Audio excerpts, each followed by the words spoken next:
And I think you saw maybe some overreaction last week, and you definitely seen a rebound as I think more investors are recognizing that. But right now, margins suffering at the cost of units. Now, I think that troughs over the next quarter or two and starts to rebound into next year. And that's the yin yang that they're going to strike. But ultimately, it continues to be Tesla's world, and everyone else is paying rent in terms of overall EVs. And I think that's becoming clearer and clearer. Tesla has had some pretty interesting news, and something interesting has just happened. Tesla's had quite the lead in the charging infrastructure segment for a while. In fact, many other charging station networks seem to have major problems with delivering a reliable and simple experience, but Tesla's supercharger network, for the most part, doesn't suffer from these sort of issues. That reliability was one major factor that Ford CEO Jim Farley mentioned as a benefit to customers who will soon be able to charge at Tesla stations. Over the years, Tesla has an idea which will slowly gain momentum, and it has. During its first annual Investor Day earlier this year, Tesla revealed it's interested in setting up a diner at its supercharging facility. And back in 2022, the automaker had already submitted the appropriate paperwork to the city of Los Angeles, including detailed drawings. Interestingly, when Tesla Diner finally opens its doors, it'll likely have far more than just Tesla automobiles that come from far and wide to experience it. So in terms of the stock, it's up 10% this week. It's down 10% over a month. And the reason, I'm trying to get the correlation here between it and the NASDAQ. If the NASDAQ continues to have some trouble and big tech in general pulls back, this stock is going to be susceptible to that as well, don't you think? Of course. Yeah. I mean, look, we continue to view Tesla as a disruptive technology company, not an auto player, right? But it's our view going the second half of the year. I think tech stocks rip higher.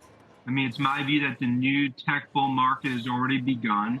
I think growth is going to exceed street expectations. And I think what we saw with NVIDIA, that's just the appetizer. It's what we're going to see with this $1 trillion tidal wave of spend over the coming years for players across the tech ecosystem. Tesla's supercharging network is starting to become a significant source of revenue for the car company. Its supercharger generates its own electricity from solar energy, resulting in an almost zero marginal energy cost after installation, which means that Tesla car users don't have to spend too much to get their electric vehicles charged. Tesla has a big competitive edge over other EV companies in terms of its customer service, and according to a recent JD Power study, Tesla's supercharger network is the best in terms of customer satisfaction. And this is not surprising, judging by the interesting customer service features that the automaker has made available to its supercharger users. Hey guys, and welcome back to Tesla Tomorrow. Between 2018 and 2021, Tesla took to Twitter and teased the possibility of building a new supercharger in West Hollywood, LA, joined by a 1950s-inspired diner and a drive-in movie theater. The automaker's CEO, Elon Musk, submitted the permit application and technical drawing plans back in 2022, but it's only just been granted for approval this summer. The permit was officially issued on the 18th of July this year by the Los Angeles Department of Building and Safety, with the initial inspection and grading at the site completed in August. But that's not even all. Construction on the site is expected to kickstart soon, and if all goes according to plan with no delays in sight, it could be pretty cool. So, why is this a big deal for Tesla? Let's find out. But before we start, if you like this type of content, make sure you hit that like button, subscribe to our channel, and turn on notifications to keep up to date on everything going on with Tesla. Upon the unveiling of its superchargers, Tesla described the 6 California supercharger networks that were initially installed as being just the beginning, adding that the company planned to install superchargers in high-traffic corridors across the United States the following year, and it did. Until recently, it was believed that these superchargers were mainly for Tesla EVs, but following a previous tweet from famous YouTuber Sawyer Merritt, there might be reason to think otherwise. Sawyer revealed a new feature on the Tesla app, introducing supercharger membership for non-Tesla EV owners. In the image shared by Sawyer, Tesla provides 2 plans for this: a pay-per-use plan, which allows users to access the supercharger network at a go, and a monthly membership subscription of 99 cents in the United States, plus a lower price per kilowatt hour for members. However, moments after Sawyer Merritt made this post, Tesla quickly removed the feature from the app, which left most individuals unsure of what the EV company was planning. By allowing more users on its supercharger network, Tesla will build a larger network for its business, and likewise generate more revenue.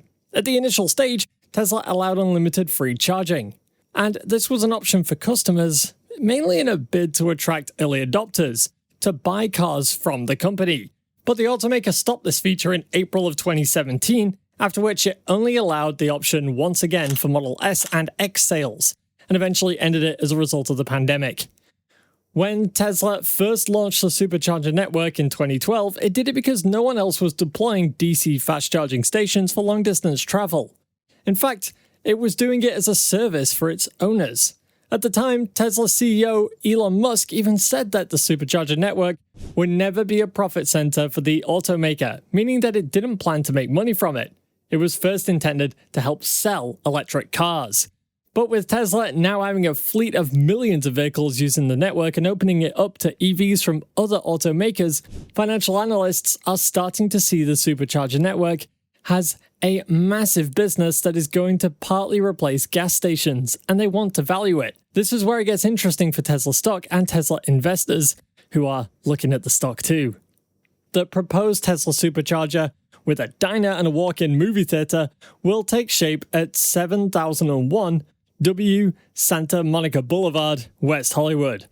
Interestingly, while official renders of the project have yet to be released to the public, some Tesla fans took the liberty to create 3D interpretations of the diner and walk-in movie supercharger based on the submitted technical drawings. Successful brands stand out because they want to go ahead and go above and beyond to not just sell products but make customers' lives easier and better with great experiences. These captivating experiences show that brands understand their customers and want to go above and beyond to build a community around the product. Tesla doesn't have to offer perks at its charging stations, but by incorporating interesting features, it establishes a competitive advantage that'll enable it to stand out in the industry. This isn't just about the drive-in infrastructure, as Tesla has done similar things in the past. The automaker sometime last year unveiled a swimming pool at a supercharger location in Germany that customers can enjoy while their vehicles charge at lightning speeds. Other supercharging sites include air-conditioned lounges with video games, a coffee shop, and a Tesla merchandise store. But adding a swimming pool to cool down on hot days will make the experience more enjoyable for customers, which then adds to their goodwill and loyalty towards the brand. So you see, Tesla indeed has big plans for the industry. For Tesla, customer experience doesn't end when customers drive their car off the lot. The brand's prestige includes access to exclusive locations like a charger swimming pool, and it provides unique experiences to get customers excited about the brand and furthers their connection and loyalty. What do you think? Let us know down below, and don't forget to tell us what your valuation of Tesla is. And for more exciting updates on Tesla, go ahead and click on this next video on your screen. We'll see you there.